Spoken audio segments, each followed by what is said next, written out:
आपने कभी सोचा है कि कुछ लोग इतनी सफल क्यों होते हैं जबकि बाकी वहीं के वहीं रह जाते हैं? क्या आप भी जीवन में परेशानियों से जूझ रहे हैं? क्या आप सफलता और खुशी की तलाश में हैं, लेकिन रास्ता नहीं मिल रहा? क्या आप भी अपने जीवन में बदलाव लाना चाहते हैं, अपने सपनों को पूरा करना चाहते हैं? तो इस वीडियो में हम आपको एक ऐसी बुक, रूल ऑफ लाइफ, किताब जो रिचर्ड टेम्पलर ने लिखी, इसमें हम एक कहानी बताने जा रहे हैं जो आपको जीवन के महत्वपूर्ण रूल्स ऑफ लाइफ को समझाएगी। इस कहानी के नायक का नाम है रोहन, जो एक साधारण लड़का जिसने अपनी जिंदगी में वही चुनौतियां देखी जो हम सभी महसूस करते हैं। लेकिन जब उसने रूल ऑफ लाइफ को अपनाया तो उसका जीवन बदल गए। तो चलिए उसके साथ इस सफर में हम भी सीखते हैं। रोहन एक साधारण लड़का था, लेकिन उसकी जिंदगी में कुछ भी ठीक नहीं चल रहा था। पढ़ाई खत्म होने के बाद उसने नौकरी पाने की बहुत कोशिश की, लेकिन हर बार असफलता उसका पीछा कर रही थी। रिश्तों में भी तनाव था, दोस्तों और परिवार से उसकी दूरियां बढ़ गई थी। उसने खुद को एक कमरे में बंद कर लिया था और महसूस करता था कि शायद उसकी जिंदगी में कुछ अच्छा कभी नहीं होगा। एक दिन उसका दोस्त आदित्य उससे मिलने आए। आदित्य ने देखा कि रोहन बुरी तरह टूट चुका है। उसने कहा, रोहन, तुम्हारी जिंदगी को बदलने के लिए किसी जादू की जरूरत नहीं है, तुम्हें बस सही दिशा में छोटे छोटे कदम उठाने की जरूरत है। रोहन ने कहा, लेकिन कैसे? मैं तो हर कोशिश कर चुका हूँ। आदित्य ने एक किताब निकाली और कहा, यह द रूल्स ऑफ लाइफ है। इसमें ऐसे नियम है जो तुम्हारी सोच और आदतों को बदल सकते हैं, लेकिन इसे अपनाने के लिए तुम्हें ईमानदारी और धैर्य रखना होगा। रोहन ने किताब को उलट पलट कर देखा और थोड़ा उनमने भाव से कहा, क्या यह सच में काम करेगी? आदित्य ने मुस्कुराकर कहा, अगर तुम इसे अपनाओगे तो यह तुम्हारी जिंदगी बदल सकती है। तो रोहन ने उस किताब को पढ़ने का और उसमें लिखे नियमों को अपनाने का निश्चय किए। किताब का पहला नियम कहता है कि खुश रहना अपना एक चुनाव है। रोहन ने सबसे पहले सीखा कि खुश रहना हमारे अपने हाथ में है। पहले वह सोचता था कि खुशी बाहरी चीजों पर निर्भर करती है, पैसा, रिश्ते या सफलता। लेकिन उसने जाना कि खुशी एक मानसिक स्थिति है जो हमारी सोच से शुरू होती है।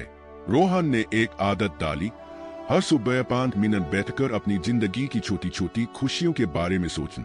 धीरे धीरे उसने महसूस किया कि उसकी सोच सकारात्मक हो रही है। और दूसरा नियम कहता है कि अपनी आदतें बदलो, अपनी जिंदगी बदल जाएगी। किताब के दूसरे नियम ने रोहन को सिखाया कि हमारी आदतें हमारी जिंदगी की दिशा तय करती है। उसने अपनी आलस्य और समय की बर्बादी को दूर करने के लिए एक योजना बना। उदाहरण के लिए, वह हर रात अगली सुबह के कामों की लिस्ट बनाता था। पहले तो यह मुश्किल लगा, लेकिन धीरे धीरे वह एक अनुशासित व्यक्ति बन गए। तीसरा नियम, दूसरों की मदद करो। रोहन ने किताब में पढ़ा कि जब हम दूसरों की मदद करते हैं तो हमें आत्मसंतुष्टि मिलती है। उसने अपने पड़ोस के बच्चों को पढ़ाने का फैसला किए। पहले यह काम छोटा लगा, लेकिन धीरे धीरे उसने महसूस किया कि यह उसे अंदर से खुशी दे रहा है। चौथा नियम, बड़े सपने देखो, लेकिन उनके लिए हमेशा छोटे कदम उठाओ। रोहन हमेशा सोचता था कि वह कुछ बड़ा करना चाहता है, लेकिन उसे यह नहीं पता था कि शुरुआत कैसे की जा। किताब ने उसे सिखाया कि बड़े सपनों को हकीकत में बदलने के लिए छोटे छोटे कदम उठाना जरूरी है। उसने अपना सपना देखा, एक सफल उद्यमी बनने, और इसके लिए हर दिन एक नई स्किल सीखने की आदत डाल। धीरे धीरे उसका आत्मविश्वास बढ़ने लगा। रोहन ने जब किताब को पढ़ा तो उसने देखा कि किताब में कुछ सफल लोगों के उदाहरण भी दिए गए हैं जिन्होंने अपनी जिंदगी में सब कुछ पाया है। उसने स्टीव जॉब्स, एलोन मस्क और डॉक्टर एपीजे अब्दुल कलाम के बारे में पढ़ा। इन लोगों की कहानियां पढ़कर उसने सीखा कि जीवन में चुनौतियां ही हमें निखारती है। धीरे धीरे रोहन ने इन नियमों को अपने जीवन में पूरी तरह से लागू कर लिए। वह अब एक खुश, सकारात्मक और आत्मविश्वासी इंसान बन गया था। उसे एक अच्छी नौकरी मिली, उसके रिश्ते सुधर गए और वह हर दिन नई चुनौतियों को आत्मविश्वास के साथ स्वीकार करता था। इस बुक में कुछ पावरफुल प्रिंसिपल हैं जिनका कैसे रोहन ने अपने जीवन में उन प्रिंसिपल का उपयोग कर अपनी जिंदगी बदली। अब समय और ऊर्जा अतीत के बारे में सोचने में चली जाती थी। वह आगे बढ़ने के बजाय वहीं अटका हुआ था। स्टीव जॉब्स की कहानी याद आती है। एप्पल से निकाले जाने के बाद उन्होंने अपनी असफलता को गले लगाया और फिर नया सफर शुरू किए। इसने ही उनके जीवन को और सफल बनाया और बाद में वही एप्पल कंपनी उन्हें वापस बुलाने पर मजबूर हुई। रोहन ने इस नियम को अपनाया, जो हो चुका उसे स्वीकार कर आगे बढ़े। उसने अपनी पुरानी गलतियों को गले लगाया, उनसे सीखा और आगे बढ़ने का फैसला किए। जैसे ही उसने अतीत से खुद को अलग किया, उसने पाया कि उसके सामने नए अवसर आने लगे। Principle number 2, be on good terms with yourself. अपने आप से अच्छे संबंध बनाए। रोहन दूसरों को खुश रखने में इतना व्यस्त था कि खुद को ही भूल गया था। वह अपनी इच्छाओं को दबा रहा था और हमेशा दूसरों के हिसाब से चलता था। इस वजह से उसे आत्मसम्मान की कमी महसूस होने लगी थी।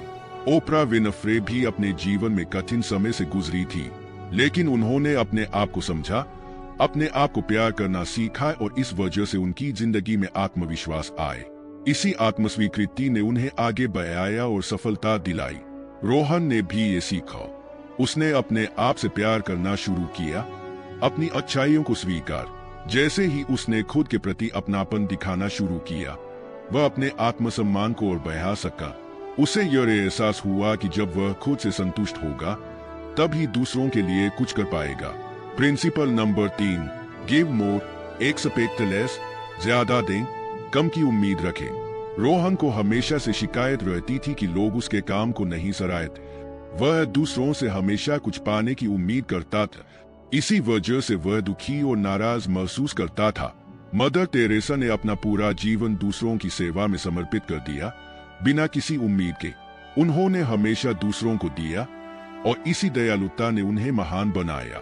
इस नियम को समझने के बाद रोहन ने देना सीख लिए। उसने अपना ज्ञान, समय और सहारा दूसरों को देना शुरू किया, बिना किसी उम्मीद के। धीरे धीरे उसने पाया कि वह खुश रहने लगा है और समाज में उसका मान सम्मान बढ़ गया है। Principle number 4, create your own happiness. अपनी खुशी खुद बनाए। रोहन अक्सर खुशियां बाहरी चीजों में खोजता था, नई कार, मोबाइल और दोस्तों के साथ घूम। लेकिन ये सब बस कुछ समय की खुशियां देती थी। वॉरेन बफे ने अपने जीवन में सादगी और आत्मसंयम को चुन।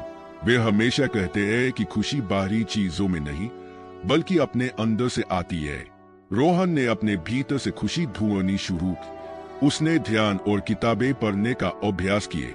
धीरे धीरे उसे बाहरी चीजों की जरूरत महसूस नहीं हुई, क्योंकि वह अपने अंदर ही खुशी महसूस करने लगा।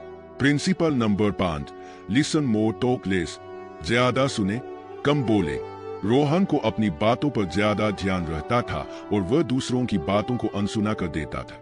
इससे लोग उससे दूरी बनाने लगे थे। महात्मा गांधी हमेशा दूसरों की बात सुनते थे। इसी सुनने की कला ने उन्हें आम लोगों के दिलों तक पहुंचाया और वह उनकी आवाज बन सके। रोहन ने भी सुनने का महत्व समझा। उसने लोगों की बातों को ध्यान से सुनना शुरू किए। इससे न केवल उसके संबंध सुधरने लगे, बल्कि उसने नए नए इंसाइट्स भी सीखे।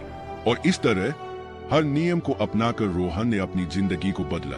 उसने इन नियमों को अपने जीवन में उतार कर पाया कि असली खुशी और सफलता बाहरी चीजों में नहीं, बल्कि हमारे खुद के नजरिए और जीवन के नियमों में है। दोस्तों, रोहन की कहानी से यह साफ होता है कि द रूल्स ऑफ लाइफ सिर्फ एक किताब नहीं, बल्कि एक मार्गदर्शक है। यह हमें सिखाती है कि सही दिशा में उठाए गए छोटे छोटे कदम हमारी जिंदगी को पूरी तरह बदल सकते हैं। तो दोस्तों, अगर आप भी रोहन की तरह अपनी जिंदगी को एक नई दिशा देना चाहते हैं, तो इन रूल ऑफ लाइफ को अपने जीवन में अपनाइए। ये नियम आपको कठिनाइयों से बाहर निकालेंगे और आपकी जिंदगी में खुशियों का संचार करेंगे। क्या आप भी अपनी जिंदगी में इन नियमों को अपनाने के लिए तैयार हैं? अगर हाँ, तो इस वीडियो को लाइक करें, शेयर करें और अपने दोस्तों के साथ इसे जरूर साझा करें। और हाँ, हमारे चैनल सक्सेस बुक मिरर को सब्सक्राइब करना न भूलें, क्योंकि हम आपके लिए ऐसी ही जिंदगी बदलने वाली कहानियां और किताबों की समरीज लेकर आते रहेंगे। धन्यवाद दोस्तों, जुड़े रहिए और अपनी जिंदगी में सकारात्मक बदलाव लाते रहिए। याद रखें, आपकी जिंदगी का हर दिन बेहतर हो सकता है अगर आप सही नियमों के साथ इसे जीना शुरू करें।